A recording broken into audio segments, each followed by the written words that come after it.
the Till Tyron Woodley fight. Well, Till's chance is standing up. Right. That's it. And if I was Tyron, I'd take him to the ground. I mean, Tyron's a far better wrestler, much more experience. But like, there's some fights where you're like, man, like here's one this weekend: Brian Ortega, Max Holloway. Yeah. Who the fuck knows how that's gonna go? Like I've bounced that one around my head, and people have come up to me on the street like, "Hey man, who's gonna win this fight this weekend?" Like especially Hawaiians. Yeah, Hawaiians are super excited for Max Holloway to win again. I mean, he's the new BJ Penn, right? Man, it may be a different level. Max Holloway's a motherfucker. That's one of those fights. Yeah, it's very hard to pick. Was that even? Like it's pretty even. It's gotta be. I mean, let's see what the Vegas odds are. By the way, I love the fact that you can actually gamble on fights now online. Like it's legal, basically, right? Yeah. You can kind of do it, right? If you were a fighter, would you bet on yourself? Depending on the state you're in. Too much pressure. I wouldn't want to think about it. Unless I knew. Unless the guy was a fucking asshole. And he like, I'm going to go smash this dude.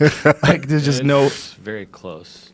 They're both minus 105, minus 125, which would be Holloway as the slight favorite. That makes sense. Slight. Yeah. That makes sense. That should be how it is. Slight favorite because he's the champion. Yeah. And you know what's interesting? What Holloway said? And he goes, it's kind of weird when the new thing is older than the current thing.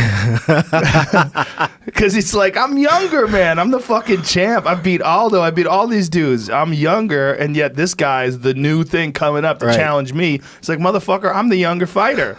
It's kind of funny. Yeah, but I mean, we haven't seen something like Ortega a little bit in the featherweight division. Guy submitting, pulling these submissions off to like the one with Cub. Yeah. You know? Yeah. I think that was beautiful. Like he readjusted on that guillotine too. And that's probably the hardest submission to readjust. Mm-hmm. You know? One hand hanging on, readjusting, and then still sinking it in against Cub Swanson. It's not like Brandon Bishop or whoever. It's Cub Swanson. Yeah, you know what I mean? yeah.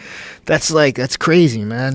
Well, he's a direct lineage, right? He's real Gracie Jiu-Jitsu. He is Henner and Huron. You know, he comes from Horion. That school. I mean, this is where Brian Ortega comes from. He's direct from those mats. Yeah. And his technique is like a razor blade. It's so sharp.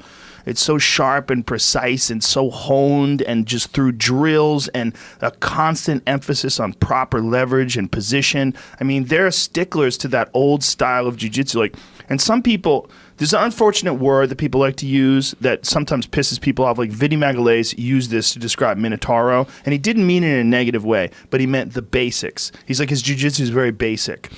And people go, fuck you, my jiu-jitsu is basic. Yeah. But the basic is like the best. The fundamentals.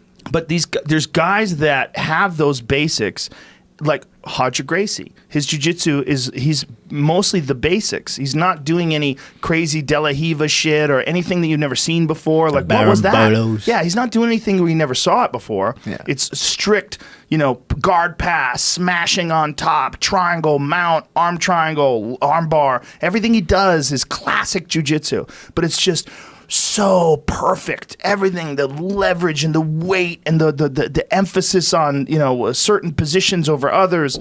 It's all like basic classic jiu-jitsu, and that's Brian Ortega. Yeah. His jiu-jitsu is just so rock solid fundamentals. He's all about fundamentals, though. Man. Even his box, I don't believe he's as good a boxer as Max, but he's fundamentally sound, strong and direct with his boxing. I mean, look, he knocked out Frankie. He knocked out Frankie. He submitted Moicano, who I think is one of the dark horses in that division. Yeah. Hanato Moicano is a fucking beast, man. Bro, He's Mike so Brown, good. Mike Brown has nothing but praise for him, man. He's like, that kid is legit. He's going to challenge for that title. I believe that. I believe that. And he's super respectful and intelligent, and everything about him I like. I love his approach, the way he fights. And in that fight, Ortega made him shoot. Because he was beating him standing up. Yep. And he shot, and Ortega's like, thank you. Clink. That guillotine is just a death grip. He's just got a vice. Just clamps down on your fucking life. Man. Like, that got to put you to sleep. There's no room. Yeah. There's no room. You're going to sleep or you're going to tap. He's a big kid. He's like my size. He's big. Like, he's a big kid. He's big. Max is big, too. Max is huge. Yeah. Max was 185 when they told him about the Khabib Nurmagomedov fight. The horrible thing about that fight was that he lost all that weight really rapidly for no reason, and then they wound up pulling him out of the fight. Like the commission was like, fuck this, you can't fight. And a lot of us at the time were like, why is the commission telling a champion whether or not he can make weight? Let him try to make weight. Get the fuck out of there. You don't know what you're doing. But then you find out after that like when he was preparing for the first fight with Ortega, and he was experiencing these weird concussion-like symptoms, but they said he didn't have a concussion. And then people were saying, no, this is weight loss. This is rapid weight cutting. His body is responding to the fact that he just went through this and now is trying to do it again, and his body is rejecting it. So this is a bunch of theories. They're not giving us a whole lot of information about exactly what's wrong with him medically or what was wrong. Whether they know it or not, I don't know. Right. But even Ortega's been saying all week, like, what the fuck was wrong with him? Why not? How come they're not telling us? Like, what if it happens again? Like, Ortega's got to be thinking right now, here we are today. It's Wednesday.